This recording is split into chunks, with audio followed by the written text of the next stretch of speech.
The venture capital business is 100% a game of outliers. It's extreme exceptions, right? So the conventional statistics are, on the order of 4,000 venture fundable companies a year that want to raise venture capital. About 200 of those will get funded by what's considered a top tier VC. About 15 of those will someday get to $100 million in revenue.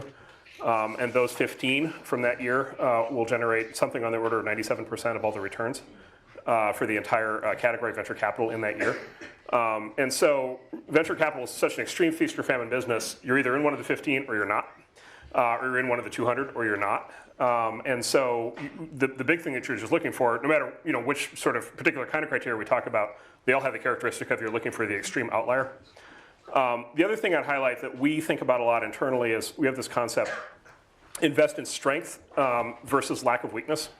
And at first that sounds obvious, but it's actually fairly subtle, which is sort of the default way to do venture capital is to kind of check boxes, right? So, really good founder, really good idea, really good, products, really good initial customers, check, check, check, check. Okay, this is reasonable, I'll put money in it.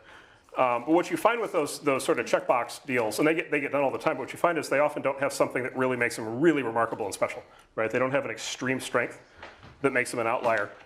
On the other side of that, the companies that have the really extreme strengths often have serious flaws. And so one of the cautionary lessons of venture capital is if you don't invest on the basis of serious flaws, you don't invest in most of the big winners. And we could go through example after example after example of that.